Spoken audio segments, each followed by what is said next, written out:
back to the Ed Morrissey Show. Today is Tuesday, September 1st, 2015, the start of a new month. The start of all sorts of optimism and hope and cheeriness. And coming on today to join us in all of that festive mood is the Prince of Twitter, Andrew Malcolm, at AHMalcolm on Twitter. He is also the wise bard of investors.com. Investors.com/Andrew Malcolm. I am still working on my project of finding every single possible title I can assign to Andrew Malcolm and make it stick. I think I'm going to stick with Prince. Thank you, Edward. Prince of Twitter. All right, so we'll just stick with that. Interesting day.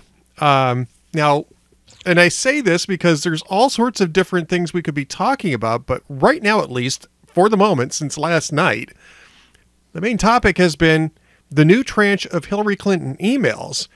And the media was at first very good about pointing out all of the really silly and funny and somewhat embarrassing things that they were able to dig up out of there, like Huma Abedin apparently sometimes says, I don't get paid enough to do this, which is, I know a lot of people making fun of that on Twitter today about the fact that she makes she was making at least $500,000 a year, thanks to her collection of jobs that she had at the time.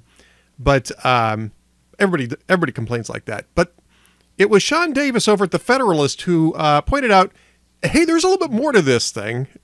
There's actually kind of a smoking gun in these things. And an email that Hillary Clinton sent to Sidney Blumenthal, of all people, that had to be classified when the State Department actually took a look at it, because it apparently involved diplomatic negotiations with Angela Merkel and Tony Blair, among others. And they slapped a classification on it for 15 years from the date that she wrote the email. Now, this is not the first time that she's written an email that had some redacted information on it, but this one's specifically classified, and it specifically went to somebody who doesn't work in the State Department. In fact, doesn't work in the government at all. He was working at the Clinton Foundation at the time, Andrew. Who was banned from working in the government? Yeah, Rahm Emanuel. By the Obama administration. Yeah. Rahm Emanuel, when he was Obama's hatchet man, made it clear that Sidney Blumenthal was not welcome in the Obama administration. So this is a guy who's got no need to know on this type of thing, and he's being sent this information by Hillary Clinton over a private, unsecure, unauthorized communication system, and she is sending sensitive diplomatic negotiations or information relating to sensitive diplomatic negotiations. The State Department now says were classified at the moment she wrote the email. That sounds to me like a, kind of a smoking gun there, Andrew. Yeah. I mean, and it's national security, but it's also tiresome. Doesn't this feel like the 1990s with the Clintons? Incident after incident after incident. Lincoln, bedroom, Monica Lewinsky, all of the crap that they do from their sense of entitlement, and the law really doesn't apply to me. And it's very depressing is what it is. And I don't know, I said it during the Lewinsky business, there's no way he can stay president, and obviously he did. So I will never say that Hillary Clinton is about to quit her campaign, because I don't think they know how to quit, which would be good if they were decent and honest people, but well, I think that we passed that point in, say, 93, so we know that that's not the case. Yeah, really. It's really pathetic. And, of course, she said she never sent anything that was classified or marked classified at the time, but, of course, she was originating it. She wouldn't have marked it. And that's not the point. The point is the server and what she was doing. And I think they would love to have us argue about individual emails for all time and eternity, when the reality is that she the rules and regulations from the very get-go, and so did the people on her staff who were on the same server. And remember, virtually everything she said at that March news conference has now been proven wrong. Well, not only that, but I mean, there's another email in here too that also popped up. I'm not sure if you've seen this one yet, but Mediaite noted that a GOP strategist found it in the 7,000 email avalanche that came out last night that shows Hillary Clinton telling George Mitchell, who at the time was the special envoy for Middle East peace negotiations, to email her an update on her private email. It says, "Here is my private email," and it says, "Please send here." And then he sent an update, which, once again, the State Department had to classify as of the date it was sent, because it was classified material. It had to do with sensitive diplomatic negotiations. I mean, these are the types of things that anybody who's in the diplomatic service would understand are sensitive materials and almost certainly classified materials. And here she instructs George Mitchell to send it to her private email server, specifically, explicitly saying, my private email. Yeah.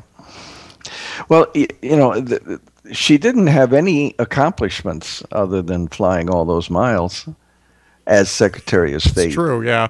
And now, instead of that, instead of playing defense over the lack of accomplishments, she's also having to explain, trying not to explain, all this email business and breaking security and so on. It's and you'll notice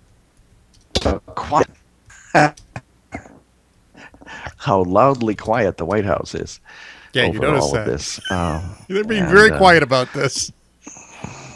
So after that effusive explanation last week of how wonderful Joe Biden was as the vice president by Josh Earnest, and the best decision he ever made, and he could see an endorsement someday, and so it's a mess for her. And the thing is, though, there never seem to be consequences for them.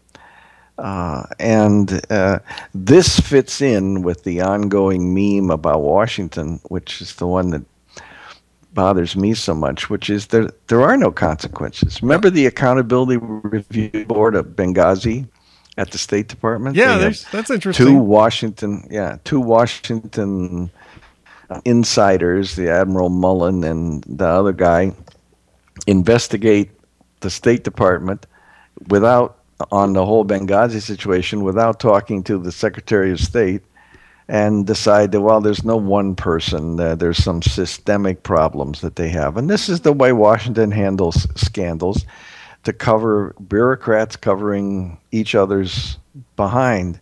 Yep. And this feeds into the whole thing about Trump's support. And now we see Ben Carson, another outsider, and Carly Fiorina's growing support as outsiders, that everyone is just sick and tired of Washington.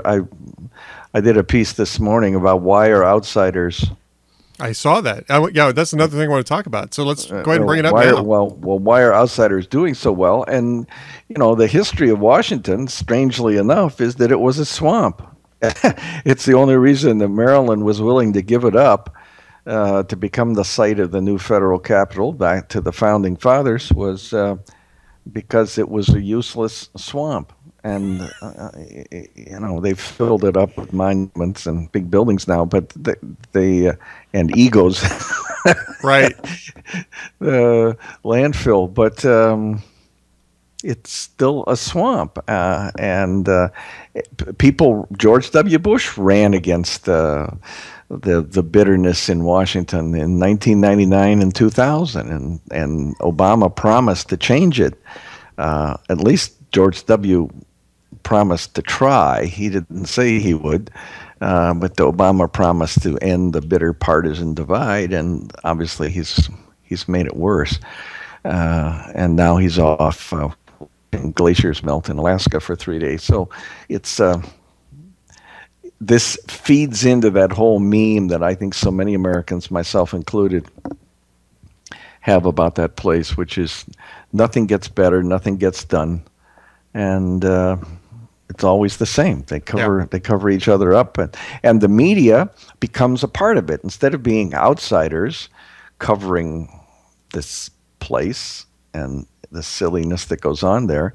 They become part of the silliness, and they end up explaining it or pretending to explain it to us instead of being the watchdogs that they're supposed to be. And thank goodness we have the internet now, or list other places beginnings and bring them out, because certainly the establishment media wouldn't. Well, so disappointing. Yeah, so I was writing about this phenomenon because I found it interesting in relation to, and the reason why I wanted to bring up your column, because I wrote a column today about Scott Walker and his rapid decline over the last few weeks. He didn't have a great debate. It wasn't horrible, but it didn't have a great debate. It didn't really come across very dynamically in that debate. He had that great line about Russia and China knowing more about Hillary's emails than we do. He did, but I mean, didn't gain any traction. And look, I mean, this on paper, this guy is the antidote for everything that ailed the Republicans in the last two cycles. The last two cycles, we've had the next in line syndrome because we haven't had anybody. We're talking about a bunch of old guys in the party, and you got to pick one of them, and it's the guy who came in second the last time around in both cases. And that was really true in 2012. I mean, there was Mitt Romney and Newt Gingrich, and then you had a bunch of people who were, kind of outsiders who all had a shot at this thing, right? They all had this bump. You had Rick Santorum, who hadn't been in office for 5 years. You had Michelle Bachmann, who's been in Congress, and all of this kind of stuff. You didn't really have good, solid alternatives to Mitt Romney. Well, this time around, you've got a bunch of them. You've got Scott Walker, who's fought the unions, who's fought a recall effort, stuck to the conservative agenda in Wisconsin. You got Bobby Jindal. You've got, Chris Christie, John Kasich. You got all those guys too, who are current governors, current two-term governors. You've got Rand Paul, Marco Rubio, Ted Cruz, young guys in the Senate who are establishing themselves. You've got all these interesting alternatives, and yet you take a look at the polls in Iowa. I was taking a look at the Monmouth poll, and this is what really kind of led me to think about this, Andrew, was that the first three people in the Monmouth poll are Donald Trump, Ben Carson at 23% each, and Carly Fiorina at 10%. So that's 56% of respondents in this Monmouth poll. Again, this is just one poll, but it's a series of polls, and it was a dramatic change from a month ago in Monmouth's poll. 56% of the voters are choosing people who've never even been in office before. That's right. They're looking for people who, right. Yeah. And you look at the Republican bench, this vaunted Republican bench that we've been talking about for months, and these guys combined come up to about 22%. Combined. Yeah. And this far out, the polls are right. Mainly name recognition and sensationalism. I grant you that, absolutely. But it's a pattern that Republican primary voters have shown the last couple of times, in which in open primaries when where it's like a buffet.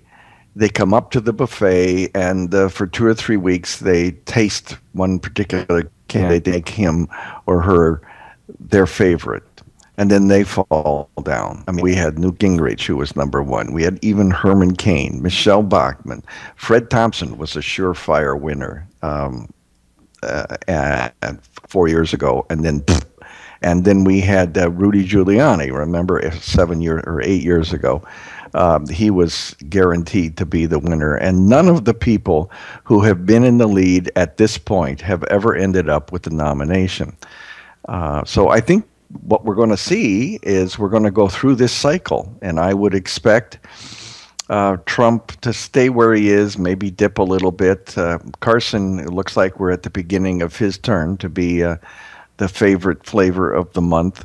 And then Fiorina, unless she makes some mistake, and then someone else will bubble up, and someone else will bubble up. Remember, we started off with Jeb Bush was a surefire nominee, prohibitive favorite, and then Scott Walker, as you pointed out.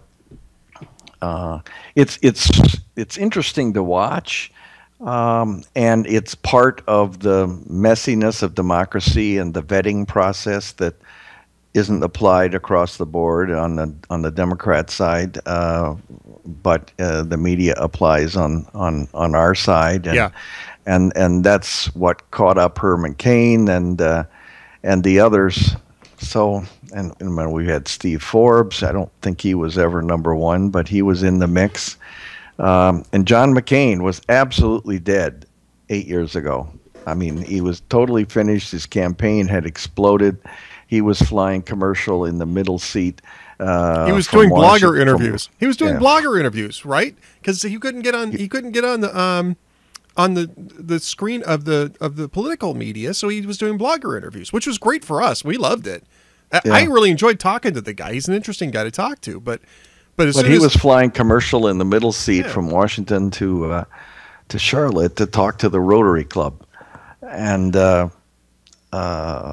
that's where he was. And by his nitty gritty and determination and steel. I mean, I don't think you survive 6 minutes of torture as a POW, let alone 6 years, without having.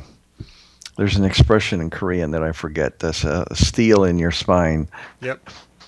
And that's what McCain showed. He was the heir apparent, but he was finished at this point 8 years ago. So, I wouldn't be surprised at this point. I mean, everybody's going to take a guess, but I wouldn't be surprised at this point if Jeb wins the nomination.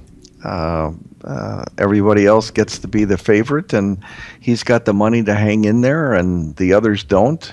And I mean, I can't imagine Santorum hanging around forever. Gilmore isn't going to qualify, it looks like, for the CNN debate by having all he's got to do is have 1% in the poll averages. So it's a mess. It's an interesting mess, and for political junkies, for the rest of the country, I'm not sure they're really paying that much attention. We have to, in the media, we have to have a horse race and we have to have conflict, and that's why you've seen Jeb Bush starting to attack Trump. See, I think that's a mistake. I think it's a mistake. It may be, but to get on the media's radar screen, you have to have a fight, and that's why Chris Christie picks a fight with Rand Paul. And Bobby Jindal's always picking fights with the Washington GOP establishment. In fact, Jindal, I wrote about it. It was wonderfully refreshing. Jindal did a speech in which he said, the only way to get the attention of the media these days, I think it was in Iowa, is to talk about Donald Trump. So Trump. I'm going to talk about Donald Trump just randomly throughout the speech. And he did. And I don't know how well it worked for the rest of the media, but it worked for me. I wrote about him and how clever that was and how realistic. It was very refreshing. So, I don't know. It's a shame. My cell phone just told me that I to be on this hot air show with Ed. Well, the heck with that. Stick around. Oh, wait a minute. That's me. Never mind. Okay. Oh, yeah. Oh, right. Yeah, that's us. That loser. Oh, that loser. Everybody's a loser. Right. Everybody's a loser. Did you see that wonderful parody? I've forgotten who did it, but it was a parody of Donald Trump. And then it just had the tone. It was on Twitter, the tone of Donald Trump and people being losers. And I'm not sure that you can parody Donald Trump, actually. I mean, I'm really not sure that that's possible.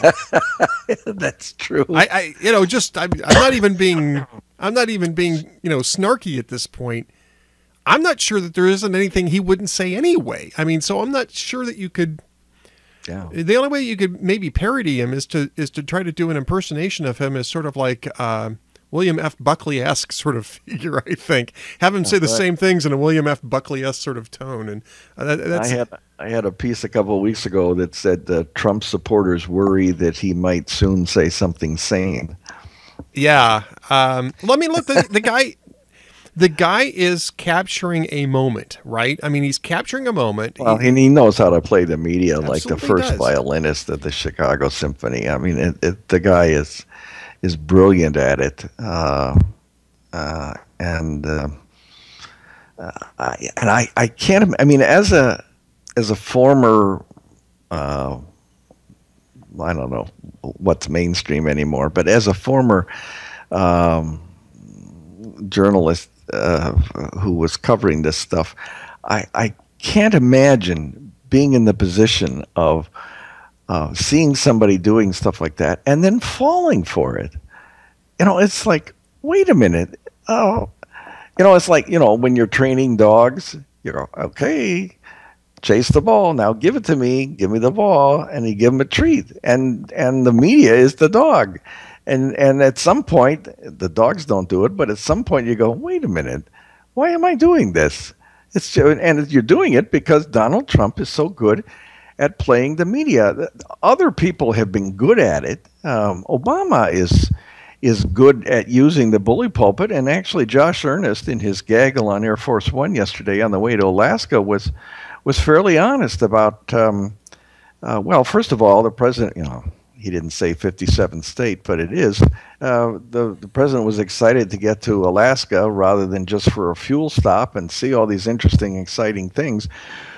But it forces the country, he said, to pay attention to what Obama's doing there. And so it's another opportunity, one, to not talk about the economy or ISIS or the mess in Washington with Congress and no leadership out of the White House, and two, to talk about what he wants to talk about, which is global warming. So it's a perfect thing for him, and he's going to milk it for 3 days. And I'm not going to be writing about it. I'll guarantee you that. Oh, and he's also taping an NBC reality show while he's at it. Of course. Seriously. All right, so let's change subjects. What did you think of Obama renaming Mount McKinley to Mount Denali? Because that was obviously the most pressing issue on the plate, right? Yeah, it was. Well, I mean, you talk about Donald Trump being good at the media. Obama's great at picking these things.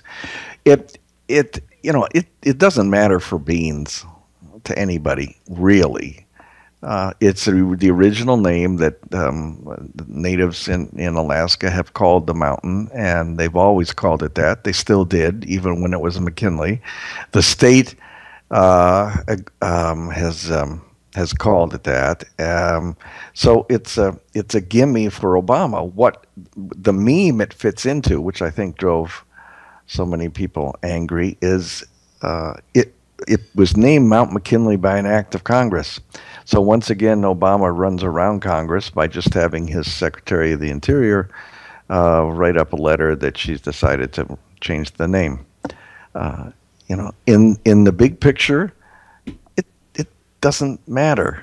It's a beautiful mountain. It's the tallest in North America, but it's a little trick to get people fighting again. McKinley was a Republican, so we can erase that. Maybe we'll find something to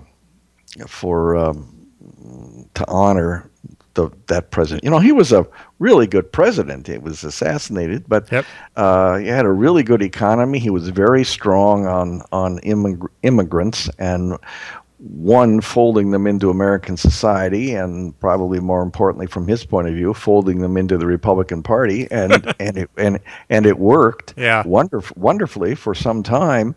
Tammany Hall was pretty good about that prior to him getting him into the Democratic Party. So exactly. It's a long tradition. It's the way it is, and it's all part of the assimilation, which we don't really have now. By the way, Karl Rove has been fascinated with William McKinley for years and years and years. You know, Karl never graduated from college, but he's a great student of history. And so he finds these things. You know, he's always reading books, a couple a week, and he found William McKinley years ago and has studied him. And he's got a book coming out this fall on William McKinley, which I'm looking forward to reading, because it's an old subject looked at through the modern prism of what that president and what any president could do back in those times, as the presidency was coming into a pretty powerful, period there with FDR, or with Teddy and Howard Taft trust busting. Talking about outsiders, Howard Taft, they did a column this week on the 5 Americans who became president without having an elected office beforehand. And Americans do it very judiciously, but they've done it 5 times. 3 of them are generals. All 5 are Republicans or Whigs, and they've played a pretty interesting role. And McKinley, of course, was governor of Ohio beforehand, so he's got a base there. And so John Boehner was outraged. I'm glad he's still got a pulse and could be outraged about something. And right. He's McKinley thing he's a louche, doesn't though. matter, except Boehner's a louche, though. Did you hear that? A louche, yeah. What right. a word! What a word! That was a Sidney Blumenthal word from an email to. He was a louche and an alcoholic. But I love the word louche. You know what? It's sort of a rakish rogue who's somehow still somewhat attractive. Yeah. I said in a meeting this morning, half jokingly, that it was somebody from Twitter who got it mixed up with douche. I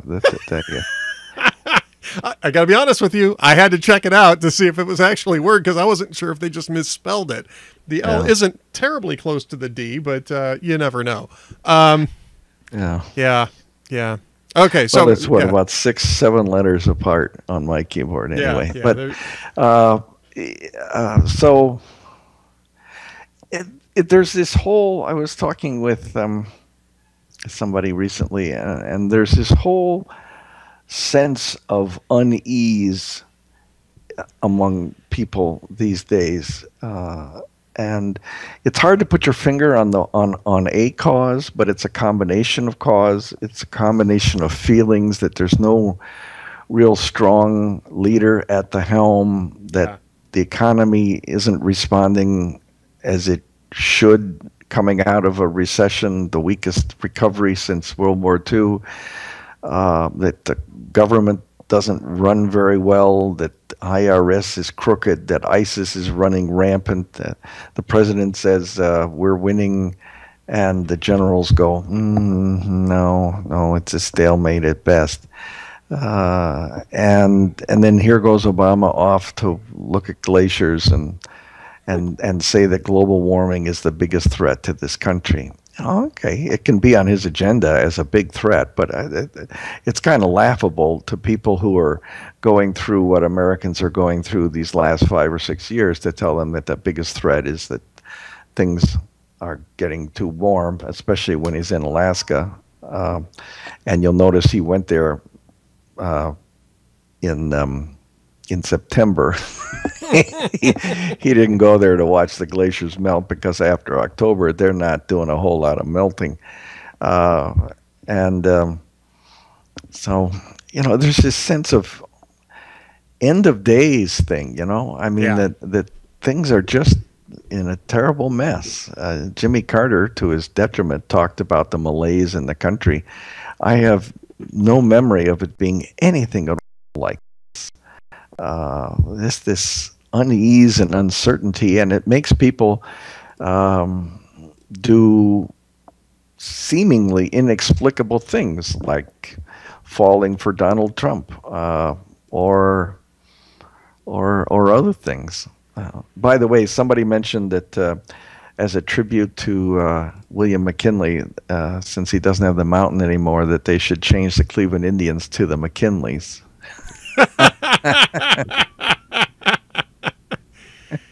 All right, I got another thing here for you, and this is a media story, and this is today. Okay, now you know and I know that the 5 toughest words for any Catholic these days is Pope Francis told the media. Yeah, right. Yeah. But I mean, because the media never seems to get this right. Now, earlier today, the Vatican announced that that the Pope was going to allow for the Year of Mercy, which starts on December 8th and goes into 2016 December 8th, was going to allow priests to deal with confessions of abortion. Okay, because normally something like that you'd have to get, at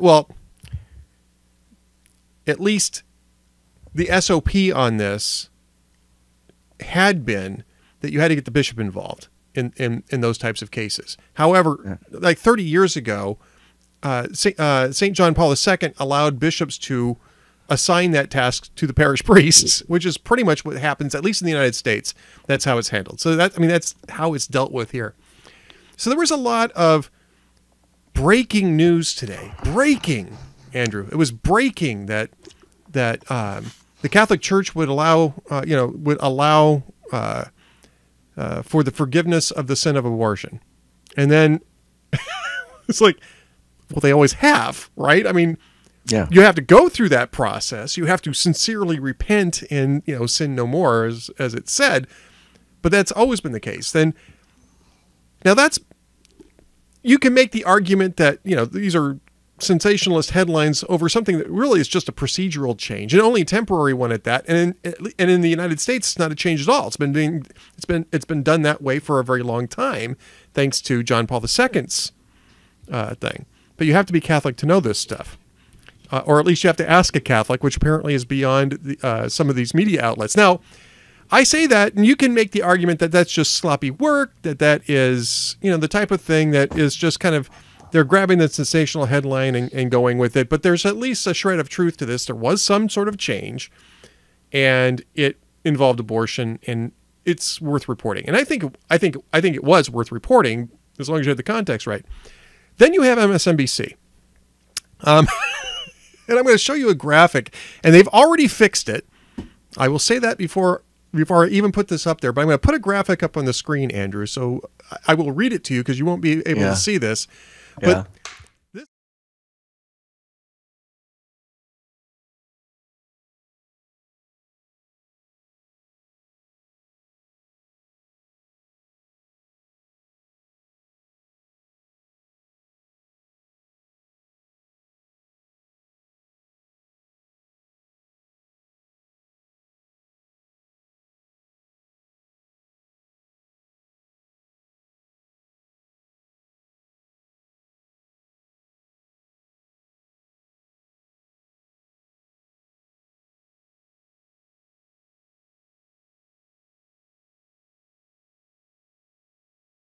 It's not stacked with people of faith, even superficial faith, right?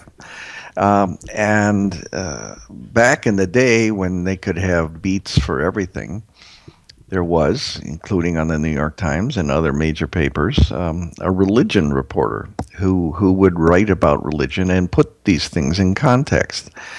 But if you walk up to a reporter and say the Pope's going to allow abortion now, you go, oh wow, that's a story, and they don't have the context, and there aren't the backfields of editors to ask the questions, and it's sad because it's part of the crumbling of the media. The only saving grace is that we now have this vast online army of people like you and others who who do have the context, who do have the knowledge and the experience, who say, well, no, wait a minute. But that's not in the initial burst of news. And once again, we come back, I said this almost every single week, which is people have to have a routine. They've got to have a triangulation of media in their own daily lives in which they check various places, not just one, but various places. And obviously, if they included hot air, they would get the real story. Well, all I can do is shake my head. By the way, I have some breaking news when you have a chance. No, go ahead. Go with your breaking news. In about 23 minutes, CNN is going to have a conference call with all the Republican presidential campaigns to announce changes to the debate criteria for September 16th. I think they're going to be trying to work Carly Fiorina in on the main stage, basically, is what this is about. Yeah. Well, there's an even easier way to do it, which is you do it by lot. Okay, you use the polls. I agree. I think that's here smart. Are the 16 people who qualify. Pick straws, and you do both debates at in prime time. They were planning to follow Fox and have one in the afternoon, which I think would be a mistake. But so that'll be interesting to see what comes out of that. That was the Washington Times broke that story. That's interesting. And I think it's a smart move on their part to do it that way, because I honestly don't think you can say, look, we can pick the first 4 or 5 people out of this based on the margin of error. Those are probably, at least rationally, you can say, well, these are the top 5. Maybe you don't get the order quite right, but these are the top 5. Everybody else is so close together, bunched down below that you really can't say somebody outranks somebody else based on the polling that you're seeing. So I think maybe you say, look, the first 5 slots go to the top 5 people. We're going to draw straws for the other 5 spots. Whoever gets it, gets that's it. a good way. Sure. That would be fair. I actually think it would be smarter to just split the whole thing up and put 2 or 3 of the front runners in each one of those pools, and then split everybody else up. And then, like you said, do 2 primetime things.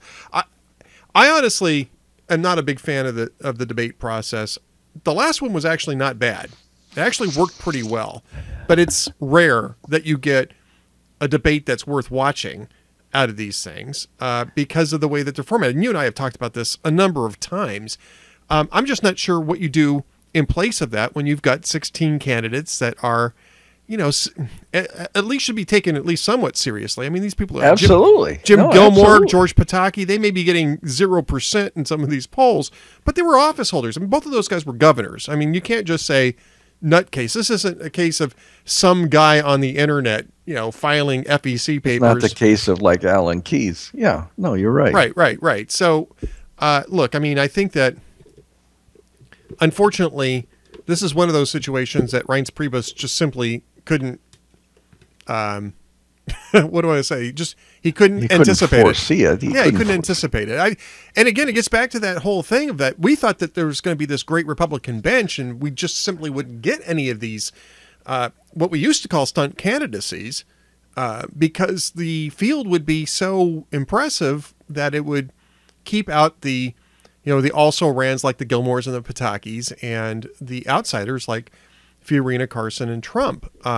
Clearly, though, that didn't take into account the anger of the electorate. And the point I was going to get to, and I forgot to bring it up, is that I think this is actually a reaction to Republicans winning 2 midterm elections and not being able to control outcomes as a result of that. And granted, we're only really in the first, 8 months of a fully Republican Congress, and a lot of the fights that people want to have are going to come up in the next, this month and next month in the budget battles.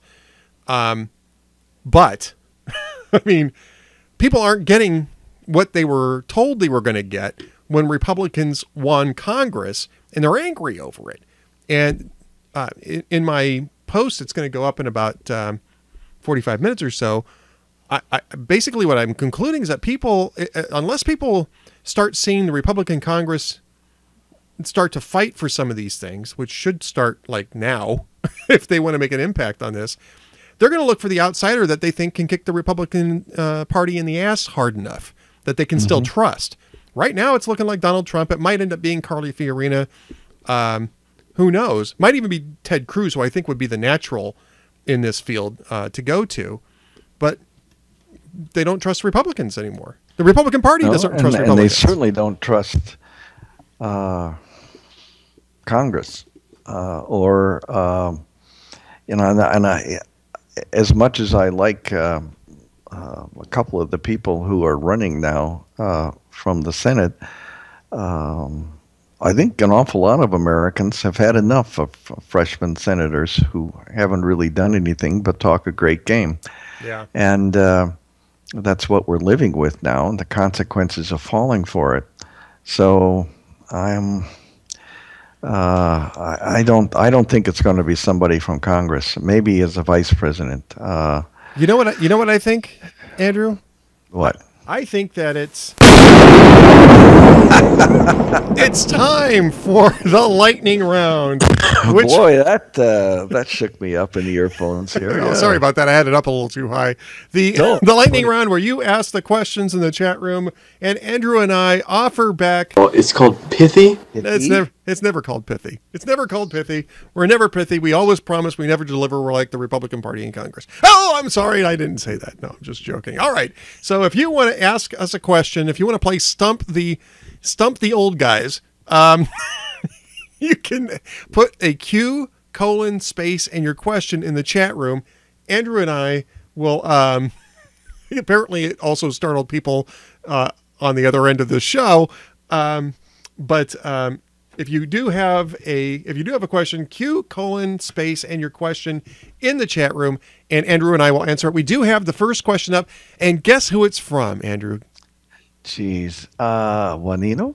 Juanito! However, it's not well, it kind of is a California question, but kind of not.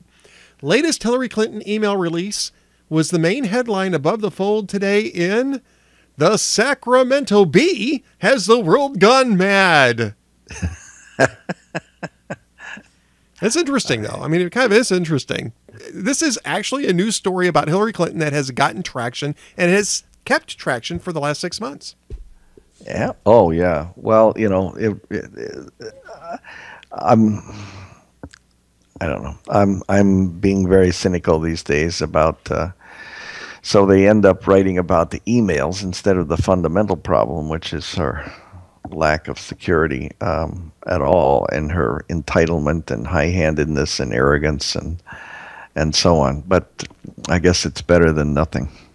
I guess so. So, all right. So next question up is from Monster, and it's a formatting question, which is so Monster. Is the space necessary? No, it is not. No space. We're going to get right on that one, Monster. Okay, here we go. Right Blogger Pat, do you really believe that Trump is sincere, or is he playing the GOP and conservative grassroots for fools? Yes.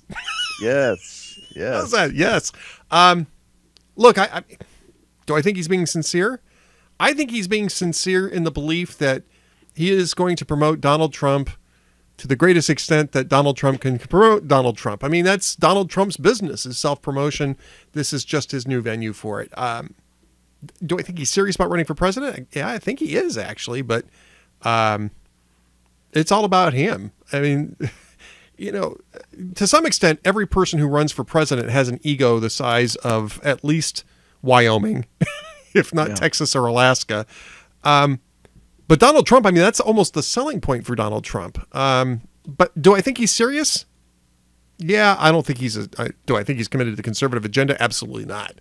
But I think he's serious about running, and I think he's serious about venting the anger. What do you think, Andrew? Yeah, what you said. Well, that's pithy. No, it is. It's all about Donald Trump, and people who pretend to know a lot about politics and then fall for Donald Trump are silly. I mean, the guy is using the media. He's using, as he always has, he's to make hay. And, he made a lot of money. He lost a lot of money. He made some more money. And now he's making political mayhem, loving to be the center of attention. He's not a conservative. And I can't understand almost the desperation of some people on our side who want to believe him. And his followers online are very much like Ron Paul's. They descend like vultures on any perceived slight about the guy, and troll the heck out of somebody. So it's a phenomenon. So was George Wallace. George Wallace actually won a couple of primaries back in the day, and Trump will play out. And if our system is strong enough, it will play out so that his attention to the grievances that so many people genuinely feel will be addressed by others with gravitas, and it will be his appeal will be subsumed by others. Yeah. No, I think you're right about that. All right. Do you think he can win the GOP nomination, though? No. I don't think so either. I mean, I think at a certain point, the self-promotion thing is going to tire people out. I think it already is if you let Ben Carson tie you. Yeah, that's a good point. And if you add them up, let's see, what do you add up? 23, and currently, that's 50. 56%. Yeah, 56. But if you add it up, let's see, so that means that 23, so 77% of Republicans at the moment don't favor Trump, and he's not growing all that much from the mid-20s. I think he's got the people he's going to get, and I think he'll lose some of them, as you suggest. Well, I think people are going to get more serious about this as it gets closer to decision time. I think you get into October and November, and you're going to start seeing this thing shift around again because people are going to start taking this stuff a little more seriously than they are right now. Actually, to get on the ballot, the first deadlines are starting at the end of this month. So, and these states, I don't remember which ones, but more and more of these states are writing into the fact that if you run in a party's primary, you then cannot run as an independent after. So whether he takes the pledge or not, if he signs to become a Republican candidate, he may be barred from being the independent that he loves to hold out there as a threat, so he can get fair treatment. And the RNC pointed out to me yesterday that as much as everybody talks about a brokered convention in Cleveland in July, right? I think it's 1,668 of the 2,400 delegates will be chosen by the end of March. So we're going to have a pretty clear idea. Now, some of them will be proportional, but I think an awful lot of them will not be, and we'll know. We'll have a sense of who's in the lead, and by that time, and for the nomination. And I don't think it's going to be people who have been leading so far. All right. So next question up: do you think Scott Walker can win? Yeah, sure he can, but isn't there there's some kind of an old expression about you have to lose to win in the Republican in this Republican competition that you go up to the top as Walker was, and then you fall back, and then you come back. So yeah, sure, I think it is. He's got, as you said, on paper, he's got impeccable credentials. Whether he has the charisma or the sharpness, I don't remember a picture that I've seen him smiling, and those kinds of things are important.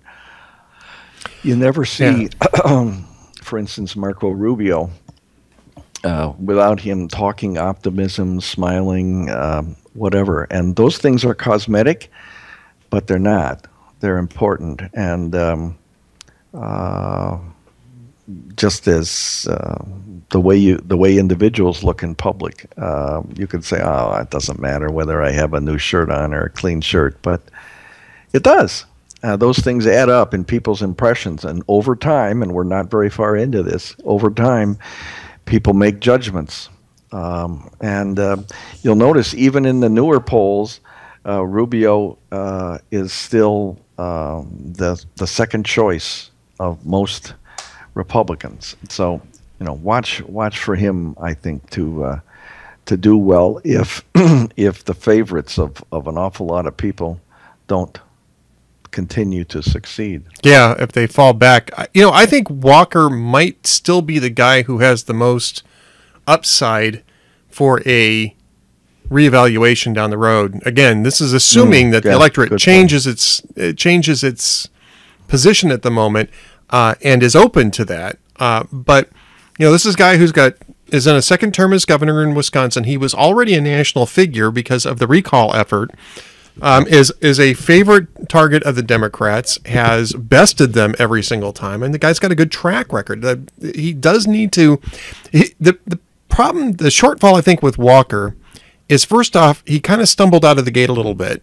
I mean, I think he's had difficulty in getting his policy answers down. As much as they're on the stage in the state, it's not a national stage. It is not, no. But the other thing, too, is there's a Midwestern guy sort of aspect to this too. I mean, Tim Pawlenty struggled with this too, and Tim Pawlenty didn't have, of course, the track record, the spectacular track record, I should say, that Walker had, because Pawlenty won battles over the Democrats here in Minnesota, but they weren't nationalized sort of in the same, to anywhere near the extent that they were with Walker. But what gets you elected in the Midwest is not flashy. It's the opposite of flashy. They want to see that you're not an egotist, that you're solid, you're steady, you're not terribly exciting. Yeah. You're not terribly exciting, you're kind of wonky. That's the type of thing that works in the Midwest. I mean, it's a farmer mentality. They don't want somebody who's a John Kasich. Yeah. John Kasich in Ohio would be another example of this, but I mean, with the exception obviously of Jesse Ventura, which was a fluke. That's what you get. That's who gets elected in Minnesota, Wisconsin, Iowa, those types of states, the Dakotas. You're not going to get guys who are flashy, who know how to, you're not going to get Harvard law guys like Ted Cruz out of here. So the problem, I think, is this hurdle that you got to get past as a successful Midwestern politician, is finding a way to negate the things that were strengths for you in your home state, but which are going to play against you on a national stage. So I think that's part of the issue with Walker, is that he's having trouble getting past that. But I think if the electorate turns serious and starts to think about track records and experience and youth, the youth movement that they actually have here in the Republican Party, Walker's in a good position, Rubio's in a good position, Ted Cruz is in a good position, I think, to take advantage of that. I'm not so sure about Bobby Jindal and some of the others, but I think those guys would be in good position to make a move. And you never know what the national mood will be next year, but I suspect it will be somewhere in the area of, they want somebody who's clearly competent. Yeah. Who doesn't have too many question marks about their conservatism, who has a strong conservative record, who's articulate, and I don't think they're going to be in a mood to buy into these air promises, like air kisses that Obama provided. I'm hoping. Yeah. I don't know that that's the case. I thought for sure Americans would have come to their senses in 2012, but you'd think. But no. All right. So last question. I'm going to let you take this one first. Will people open their eyes to the media with all this non-coverage of Hillary Clinton's illegal emails? Open their eyes to the media? I guess I'm not sure what Opachenga means by this. I think maybe open their eyes to media bias, perhaps. Oh well, I think that's pretty deeply embedded already, and people are looking. What was it? It's not? Is it not? It's not cognitive dissonance, but people are looking for things that back up what they believe, and They're I looking was to I, avoid cognitive dissonance is yeah, what's going on. avoid Yeah. it. Yeah, it was on. I spend a lot of time on Twitter, and I see people seizing desperately almost on what they want to see in something. What they want to see is Obama screwing around, Yeah. not being a serious president, going off and talking silliness about global warming being the biggest threat to national security when they can see that ISIS and other things are, and the lack of a job are far more important to them. So uh, I'm not sure that the media preaching its standard line is. I don't think that's getting the traction that it once did, and less traction every day. Yeah, I don't think it is. On the other hand, I have to say that I think that the media has been doing a pretty good job of keeping up with Hillary Clinton, with the Hillary Clinton email story. I think a much more interesting fade for the media has been the Planned Parenthood videos. Yeah. Now, with the latest tranche, it'll be interesting to see because there's a difference between how much coverage there is and what kind of coverage there is. Yes. And a lot of the coverage that's taken place since, what was it, 9 Eastern time last night or 8 Eastern time? 9 Eastern time has been sort of the silly aspects of Hillary Clinton's emails. The stuff about the personal stuff about Huma Abedin and Hillary Clinton and Jake Sullivan and some of the personal exchanges and the oddities that were going back and forth on email. Some of which you kind of feel like, geez, they really, honestly, we don't need to see some of this stuff. I mean, it's not, there's no point to it. And that's sort of why I think the media is latching onto it. Which is, if you like Hillary Clinton, that's what you're going to throw out there. Yeah, right. Exactly. You're going to try to obfuscate the real issues by saying, well, take a look at how silly it is that we're going through these emails, blah, blah, blah, blah, blah. Until you get to emails like the one she sent to Sid Blumenthal, where she's discussing the negotiations between Angela Merkel and Tony Blair and the United States, and sending that on unsecured, unauthorized communication systems to a guy who has no reason to be given it in the first place. Sidney Blumenthal wasn't working for the government. He was working for the Clinton Foundation, and there was no reason for her to be sharing that with Sidney Blumenthal. So, I mean, when you see her tell George Mitchell to send me this sensitive information on my private email, which is, by the way, unsecured, unauthorized, and being used to hide activity from Congress and from FOIA requests, that's a little different. It'll be interesting to see how much of that gets picked up by the media. Now, Chuck Todd was on the Today Show this morning saying, well, look, there's nothing in these emails that shows that she was knowingly transmitting or receiving classified material, and knowingly is the key word. And I like Chuck, but he's wrong. Knowingly is not the key word. It is not the key word. Gross negligence is actually the key concept here. And the fact that these things got transmitted over this system reflects back to the fact that Hillary Clinton set it up in Chuck's own estimation to avoid congressional oversight and FOIA demands. And that is, if you're transmitting classified and sensitive material, does not have to be classified.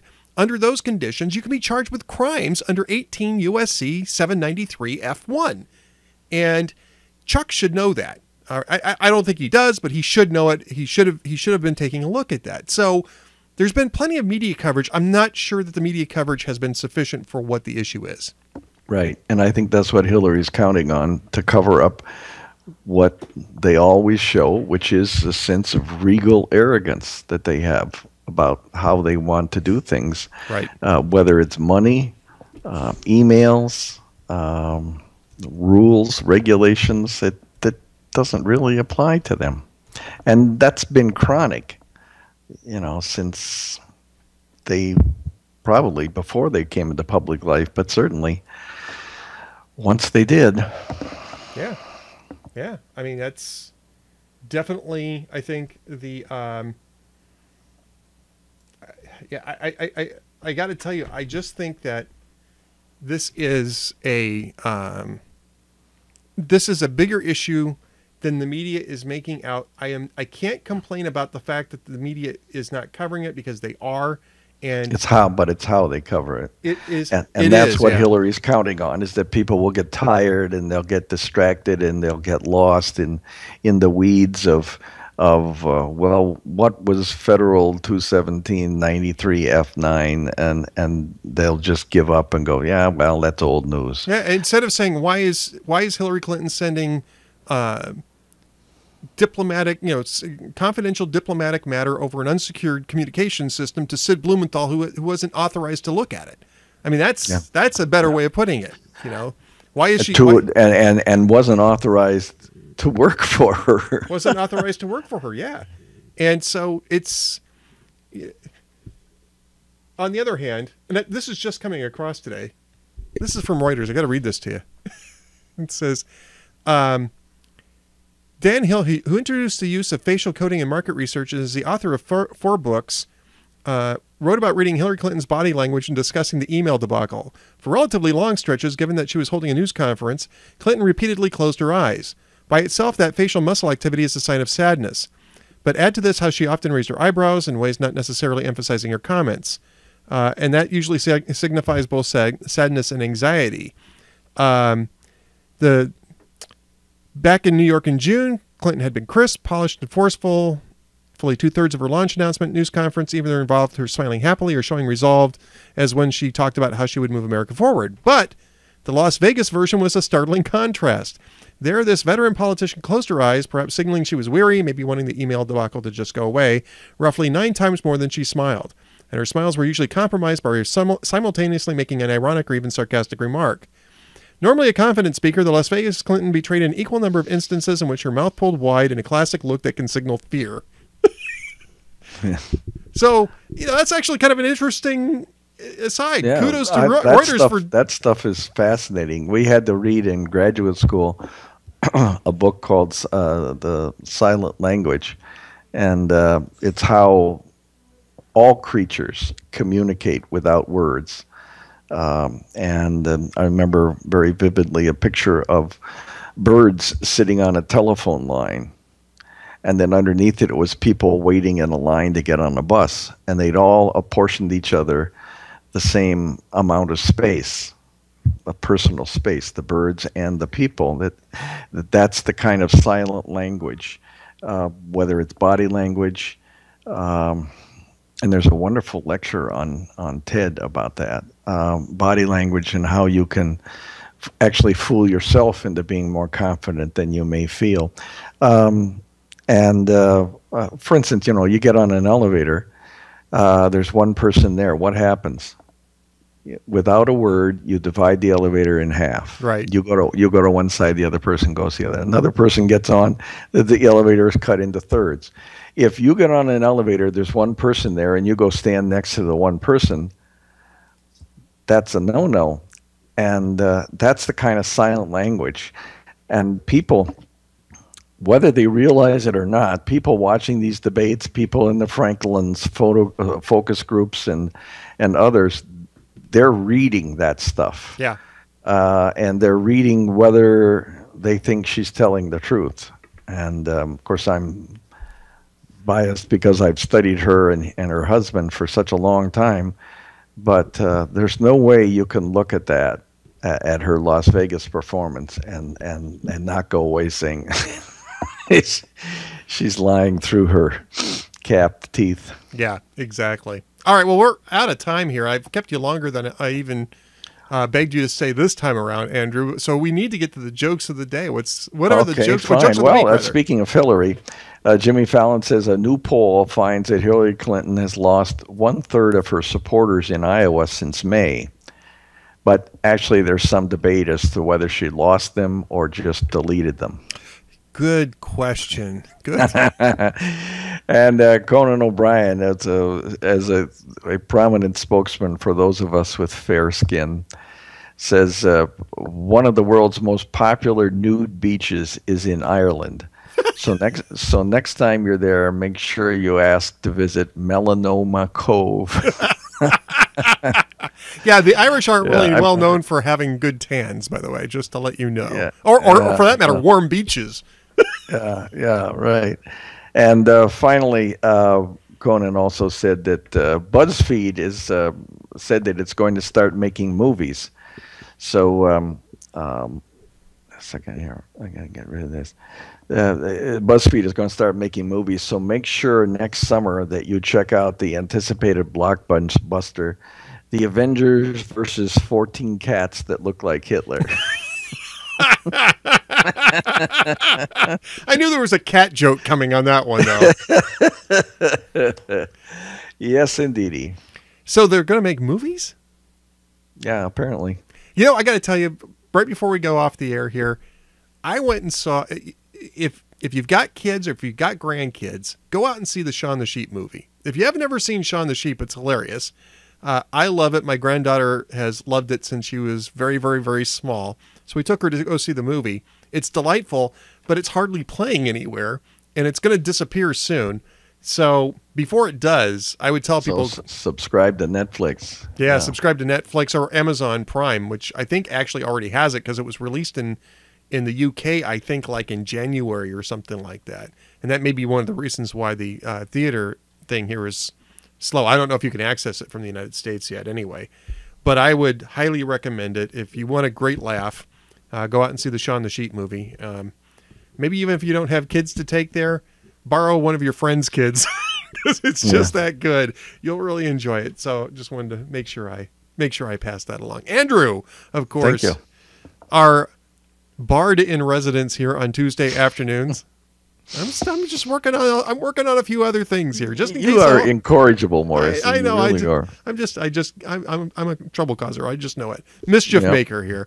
Yeah. He is the prince of Twitter at @Malcolm, and you can find him at investors.com/Andrew Malcolm. And I would highly recommend people read investors.com. It's a great website, great folks there, especially the editorial side.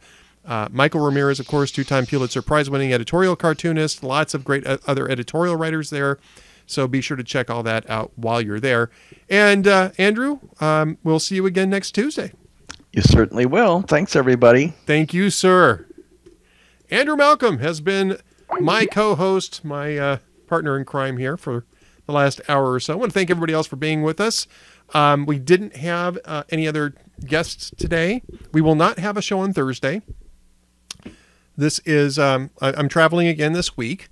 It's the last travel that I'll be doing for a little bit. I'm going on vacation in October. I'm traveling in October, but it's a vacation, so I'll miss 3 shows in October because of that. But this is the last travel I'm doing for work for a little bit anyway. So, but no show this Thursday. We'll be back on Tuesday next week. That's the day after Labor Day. So be sure to... after Labor Day, make sure you're still checking back in here. Andrew will be back on that date. We'll have other guests as well. I want to thank the folks in the chat room.